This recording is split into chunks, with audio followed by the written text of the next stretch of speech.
It's super dark. It's bedtime. But I'm gonna pull onions so that we can braid onions tomorrow. Well, probably not tomorrow. I'm gonna pull onions. I bent the tops over.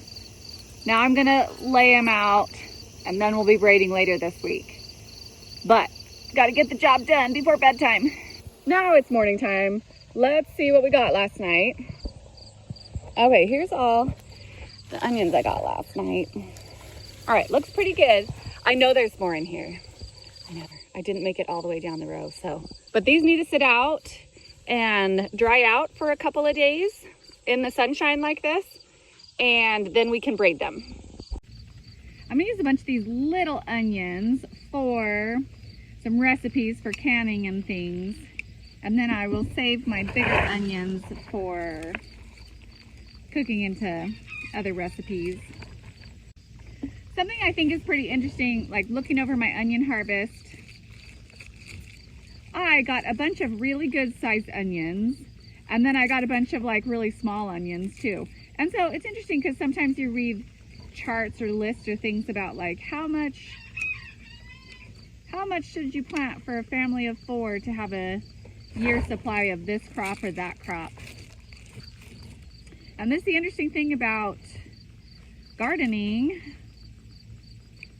is that you never quite know what you're gonna end up with, and so you really have to plan for extras, and because maybe if they're one size you only need 100 or 150 onions, but if they're a smaller size then you need 300 onions.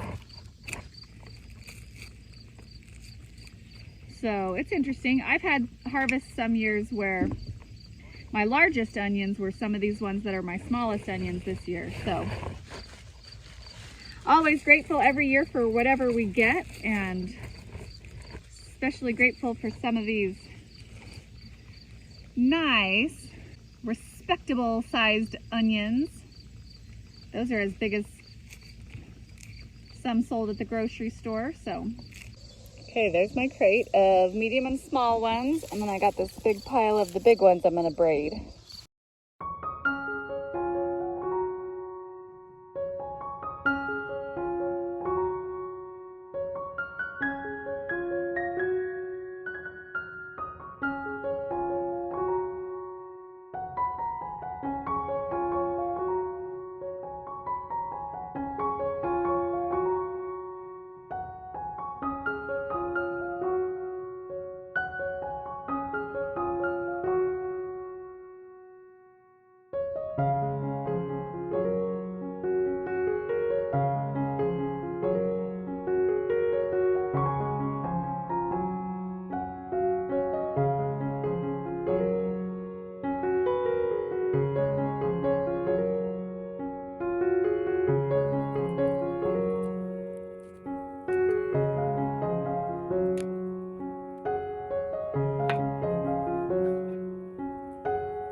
Here is my plan for tonight. I am experimenting with this recipe, and so I'm gonna make 2 jars of it 2 different ways.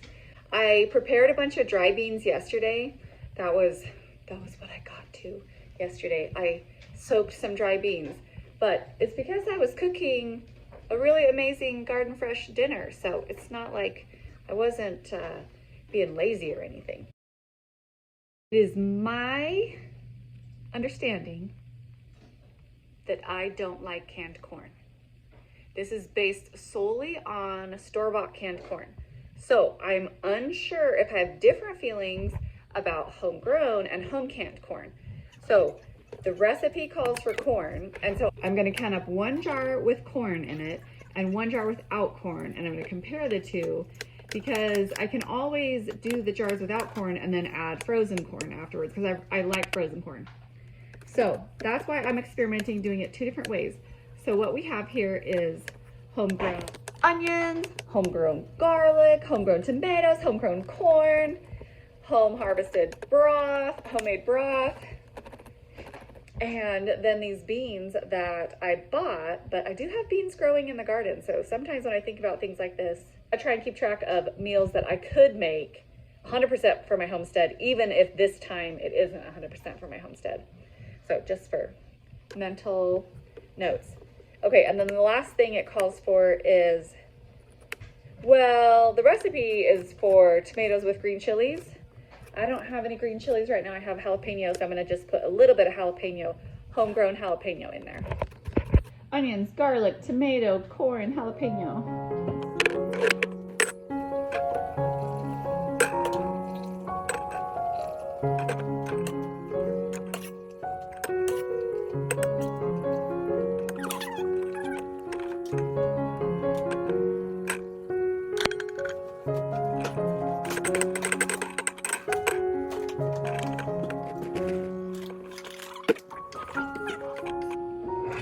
Here is that broth.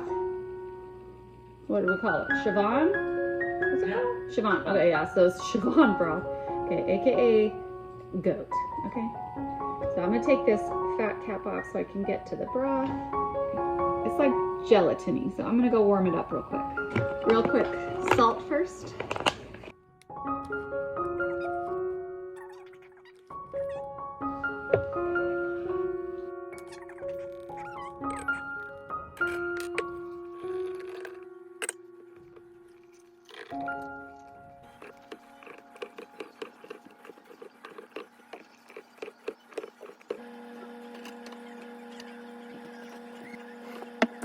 Oh no, catastrophic failure.